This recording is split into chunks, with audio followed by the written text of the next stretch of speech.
A week free from Chicago Bears football. Yo, what's up, guys? Welcome back to the channel. APW Sports signing in. The Bears are on a bye week, so there's no preview to talk about. There's no upcoming game to talk about.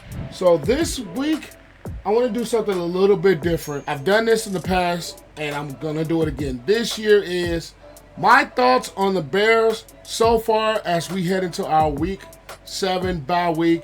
How do I think things have looked? What were my expectations? All that. We're going to talk about that in this video.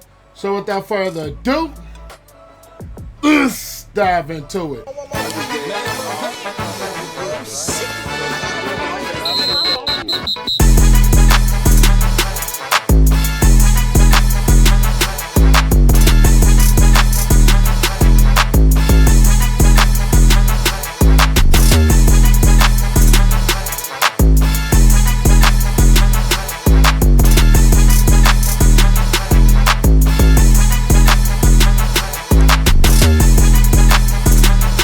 Okay, so going into this season, we knew with the latter half of the Chicago Bears schedule, it is going to be one of the hardest schedules, and at this point, from what I've seen, the hardest schedule that the NFL has. The hardest schedule in the NFL belongs to the Chicago Bears for the rest of the year on out, which was important for the Chicago Bears to at least come out of these first 6 games with a winning record, and the Bears did so, having a 4-2 record as we sit at the bye week. Even though I predicted most of the games right, I've only gotten the Colts game wrong, and I've gotten the Jaguars game wrong as we're talking about my early season predictions. I thought the Jaguars would beat us coming into the year, but things have changed, and we all know that's why you play the games on the field. But either way it goes, the Bears sit at 4-2.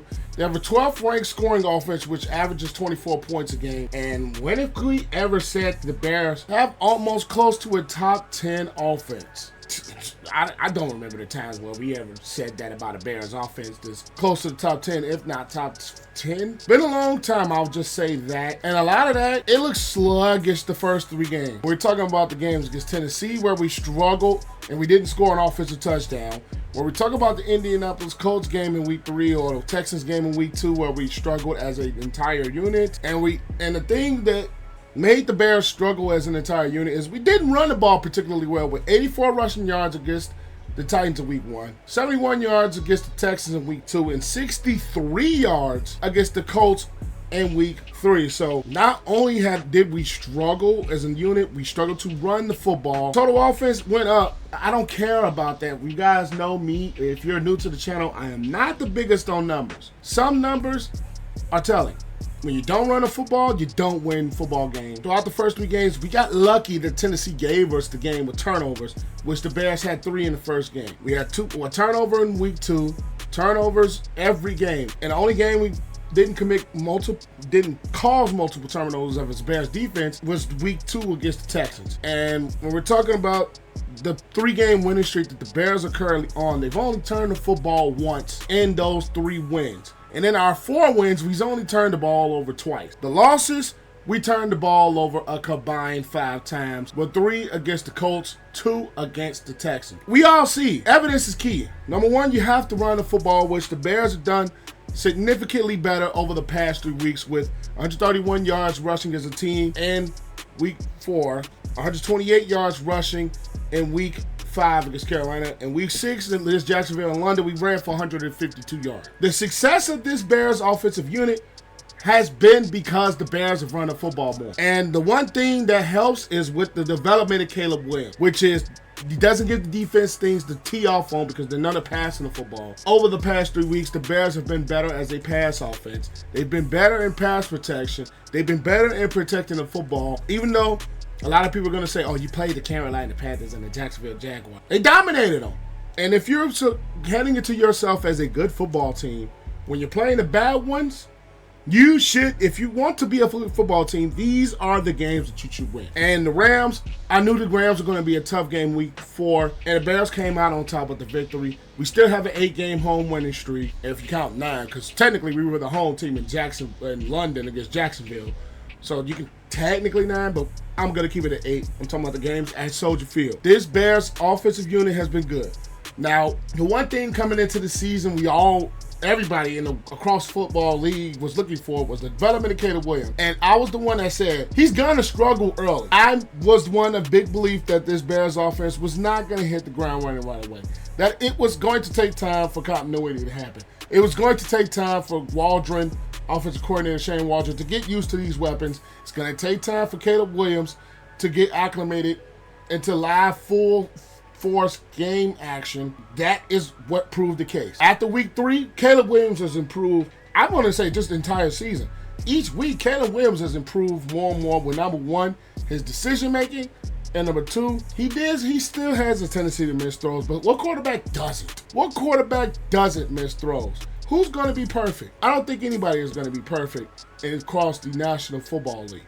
No quarterback is perfect. Coming into this season, to me, it's kind of going how I literally expected. We knew the Bears defensively were going to be a monster with 3 turnovers week 1, turnover in week 2, 2 in week 4 and 3, 3 in week 5, and 2 in week 6. So this Bears defense has been committed to taking the ball away.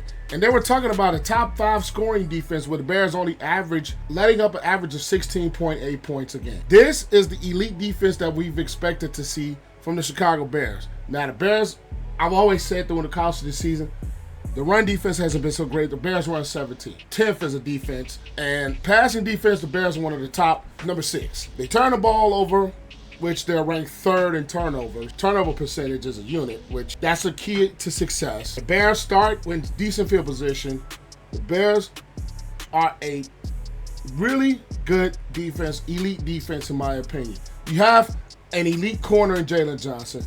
Even though Tyreek Stevenson and Jaquan Brisker missed last week against the Jacksonville Jaguars, those two have been playing some very good football. We're going to wait to see the extent of how long that Kyler Gordon is out with injury. And if you guys know, I've been a big fan of what Kyler Gordon has been doing for the Chicago Bears defense basically all season, whether it's been the versatility of him in coverage, bringing him off blitzes.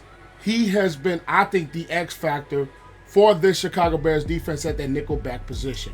We all know the stellar play of linebackers Tremaine Edwards and T.J. Edwards. They have been playing some very good football. Sanborn, when he has come in, has made plays. We know Montez sweat up front, but what has been impressive for me is the improvement in, I'm not going to say it's resurgence, but the emergence of a guy like a Javon Dexter who has been playing some good football. Andrew Billings has been playing some good football.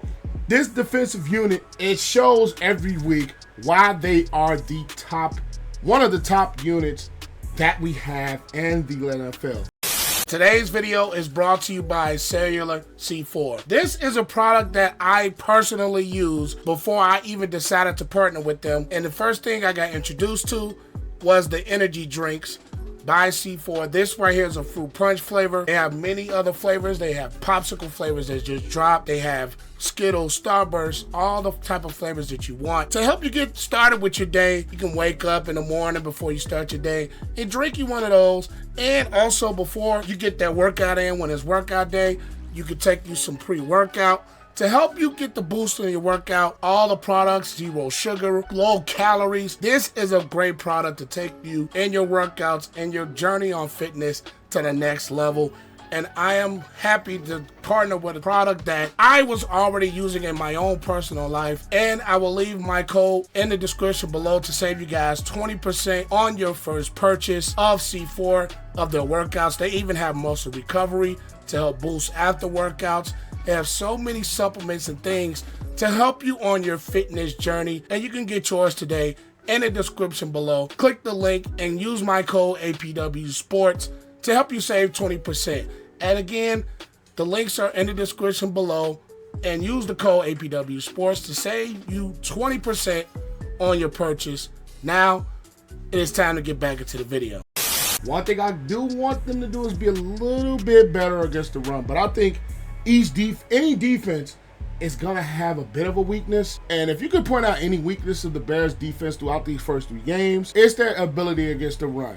Because in every game this season, outside of the Texans and outside of last week, the Bears as a unit have let up 100 yards rushing in those games. The one weakness of this Bears defense is running the football. I'm not going to say they're terrible, but they're below league average as far as a run defense goes. Defensive secondary, one of the best in football. And Kevin Byard addition does help with that. Offensively for this Bears unit, yeah, we have weeks where Keenan Allen has a good week. Kmet has a good week. Rome has a good week. DJ has a good week. I like the versatility of this Bears offense where you have the weapons and it's not necessarily predicated on just one particular guy like we had last year with DJ Moore. I like that Shane Waldron did make adjustments in his offense to run the football more effectively, scheme a better running game to set up some play action, to set up some throws that make it a little bit easier for Caleb to develop, make it a little bit easier for the offense to push the ball downfield in the passing game. You have to play complementary football, not only as a unit. On the offensive side of the ball was complementary. You have a good run game, you can do so much in the passing game. These last 3 weeks have shown that to be correct. Statistically, especially against the Rams, maybe not the best statistical game passing the football, but these last 2 weeks, Caleb Williams has been putting up some very good numbers as we're talking about passing football. 4 touchdowns last week, 3, I think 2 against Carolina. And they've been running the football with DeAndre Swift a lot better because DeAndre Swift the first 3 games looked like they couldn't get it going. He couldn't get going, the run game couldn't get going, and the addition of playing Roschon Johnson more has helped. And I was one that was calling for Roschon Johnson to play a little bit more this season, and they've done that. So I do like where the Chicago Bears stand as we head into the bye week as a unit. Offensively, they've improved each and single week, and that's all I really asked for. I knew this team wasn't going to hit the ground running. I knew everything was going to take some time, but if we see improvement, that's the best thing that you can ask for. And that's what we've seen from Shane Waldron in his offense. Defensively, we knew the guys were going to be there. It's basically majority of the same unit outside of Kevin Byard. Majority of the same unit from last year. You do add a guy like Darrell Taylor, who in week 1 showed impressive. So other than that, this has been basically the same defensive unit. And we know it's a brand new offense, which is we just knew it was going to take some time, and it's starting to hit the ground running. Now, the later half of our season, these first, I'm not going to say the Commanders, but the 2 games after that are probably the easiest games left on our schedule when we talk about Arizona and we're talking about the New England Patriots. After that, that's where we hit the ground running. That is where we hit, I'm not going to say a wall, but that's where we hit the just bang, bang, bang every freaking week. And for us, though, to come out of it with a winning record gives us a better chance of making the playoffs, which I predicted this Bears team to be at preseason. I predicted them at 10-7 and to make a wild card spot. So far, they could be on track to do that, even though we are in the best division in football, with every team sitting at least 2 games above 500, with Minnesota being at 5-0, Detroit being at 4-1, and the Bears and Packers tied at 4-2. So we have tough sledding to go. And that starts when we come back from our bye week against the Commanders, who are a very good football team. No one would have thought that coming into the year. Either way it goes, for where the Bears stand at week 7 and we're heading into our bye week, I like where we're at. And I like where we could potentially be heading, and we have a lot of football left to go. But so far, the state of the Bears bye week, I think we're sitting good. I wish we could have had that Texans game, which I actually didn't think we had a chance when we fought competitively in that game. And I think if we weren't making so many mistakes, we could have had the Colts game, and we could be sitting at a 5-1 football team. But either way it goes, the Bears are 4-2, and who a lot of people didn't think that coming into the year, but I'm happy about where we're at. And those are my thoughts of the Bears right now as we head into the bye week. Leave your thoughts in the comment section down below. Would love to see what you guys think. But I am signing out, APW Sports. You guys have a great and excellent day, and I will catch you guys on the next one. Peace.